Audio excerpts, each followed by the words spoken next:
To me, the dream of tiny living has always been the dream of leading a more self-sufficient and sustainable life.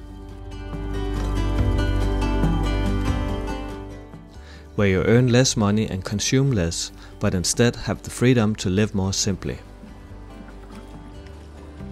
My journey with self-sufficiency started back in 2020 when I moved into my then new tiny house, a small off-grid house that was self-sufficient in the way that I could collect rainwater for cooking and showering, solar energy for electricity and wood for heating.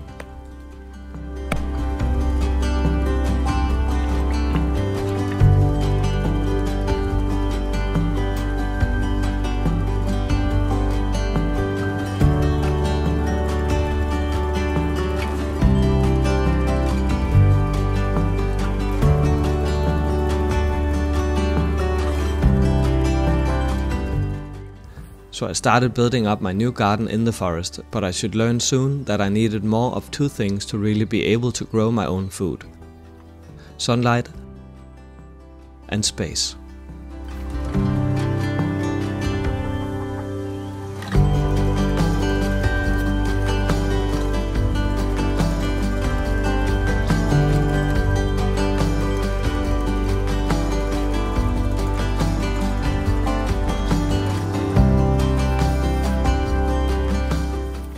And in the meanwhile I had adopted a big street dog, Bosimat, which means captain of the boat in Greenland where he's from, so I soon found myself needing a bit more living space to be able to live here comfortably.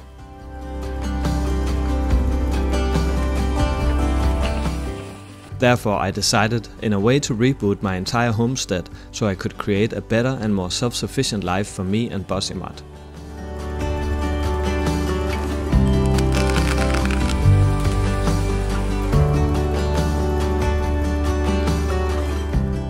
And so after 4.5 months of building, spring has finally arrived, and so now time has come to start designing and planning my new kitchen garden.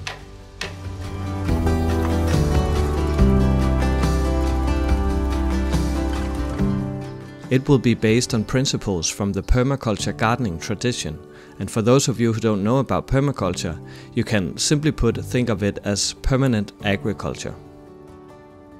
In permaculture, one of the goals is to grow more perennial crops than annual, thus the word permanent, so you can build up soil quality and biodiversity and thereby creating a more sustainable garden. And therefore the principles of permaculture are a perfect fit for my dreams about living more sustainably and self-sufficiently. So in this video I will take you through my 3-step process of designing my new kitchen garden based on the many methods and techniques from this gardening tradition. But mind you, permaculture has a vast amount of tools and methods, and I cannot possibly walk you through all of it in a short video like this.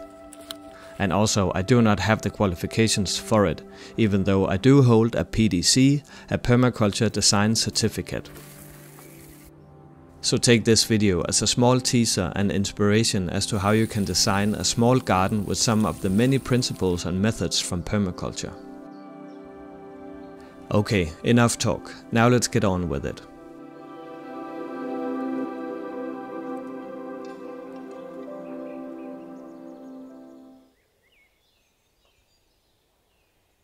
So finally the rain stopped and allowed me to come back out here in the garden and do some filming.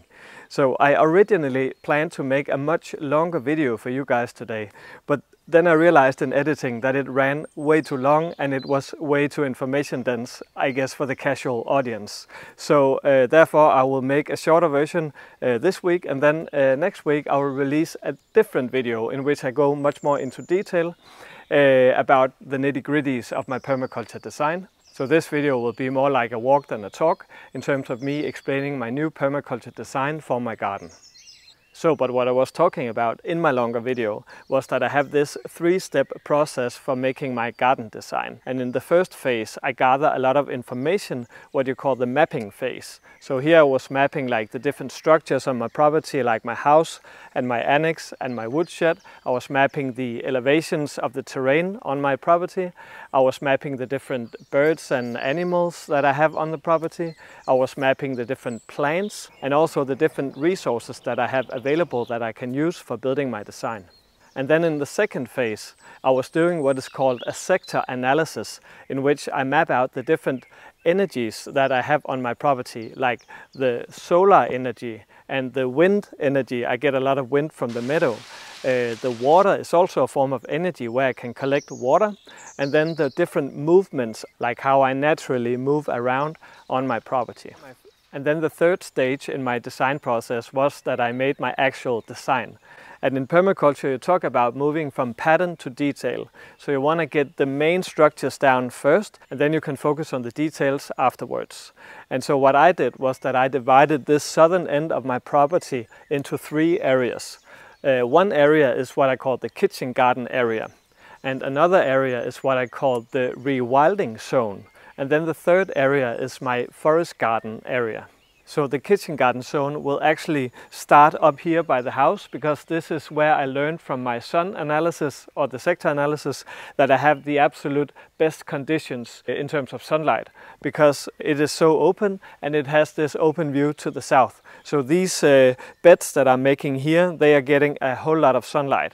And these are small trenches that I dug down, and then I filled them up with horse manure, because it's filled with nutrients, obviously, and then it can also hold some of the water, because I don't have that much water on my property, because I still live off the grid. So if I can, in a way, hold some water in the ground, that would just be perfect. And then on top of it, I'll put some compost and then some soil on top of that. So these will be very, very effective beds, because they get the absolute best sunlight right here. And then over by the house on this side, I think I'll create something called a herb spiral, where you use some big stones to create this spiral, because then you can plant some Mediterranean herbs in it, and they really love the heat from the stones, because the stones get heated up by the sun, because in permaculture you really like to create these smart synergy effects. And then on this side of the house, I think I will build a small greenhouse with the leftover windows from my old mudroom back at the old tiny house. And also the old door that I had for the mudroom, I can reuse it in that greenhouse. Because in permaculture, one of the principles is to reuse things and have these circular loops of resources. And then behind the greenhouse, I have decided to make a composting station, because you need that in a garden, because when you take out the dead plants from the garden, they need to decompose so that they can turn into new soil that you can put back out in the garden as top dressing. And that's a good spot for it, because that's to the east, which means that those composting bins, they will get some hot sun from the west, and thereby help speeding up the process of decomposition.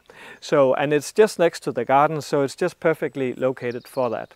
So this area behind me is what I call my rewilding zone, because here I will create kind of like a haven for biodiversity, because it's always good for a garden to have a rich biodiversity, because it has these positive feedback loops in your garden and creates just a whole lot of nice synergies in your garden. So I think I'll create a small pond down here with the rainwater from the woodshed.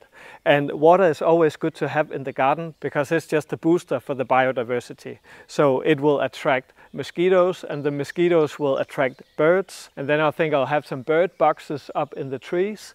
And the water can also attract amphibians and like create this ecosystem of animals living in this foresty area, which is, by the way, connected to the wider forest outside of my property and behind my property here. And then I'll also plant some different native bushes and trees that the animals in the area have evolved and adopted to. So it will be just this very nice green zone, just as the green backdrop of my garden. And then I think I will also have ducks running around, because I have a bit of a problem with slugs, and it is a little bit increasing for every year. So the ducks eat the slugs. So my hope is that they can help create more balance in my ecosystem by eating the slugs. And then there is another positive feature of this area, namely that I have a direct view to it from my house. So it has this recreational value, because I can sit in my house and look at the birds and the life down here and just enjoy this green backdrop in front of my house. And I'm really looking forward to that. And then lastly, up in this end of my property, I will have my forest garden.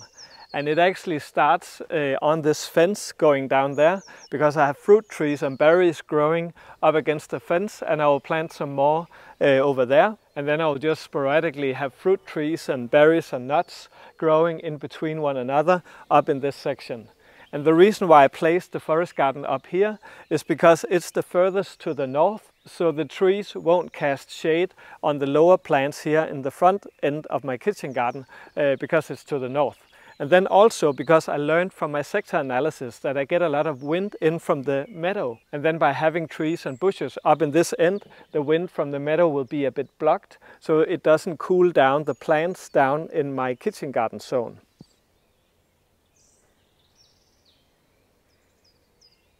Oh, and I totally forgot to mention that I still have this old part of my kitchen garden zone.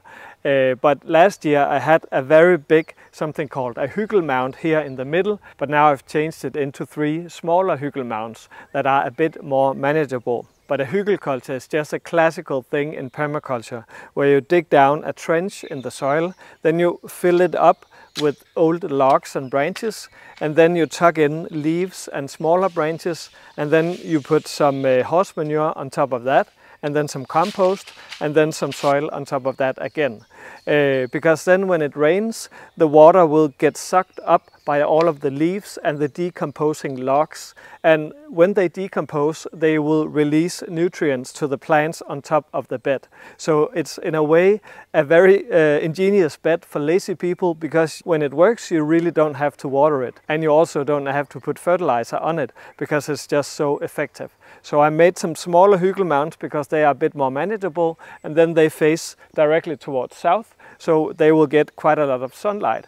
But still, I have these very tall trees to the west, so these will be shaded by about 2 or 3 o'clock in the afternoon. So it will be more like perennial crops, because they have a more established root system, and they are therefore more resistant to the shade than the annual crops that I will have over there in the other part of the kitchen garden zone.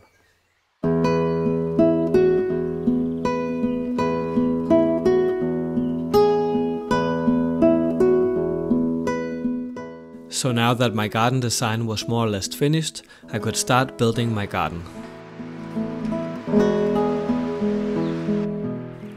However, my design is not totally finished yet, because I still need to figure out the shape of many of my beds in my kitchen garden, and also what plants to grow in them and where.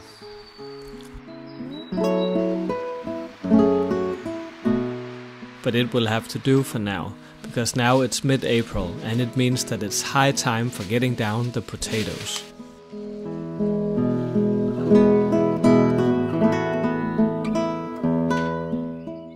And of course I needed to remove 2 of my already established potato beds, because they didn't fit into the latest iteration of my design.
In these 2 beds I think I'll put green and yellow zucchini and also Hokkaido pumpkins.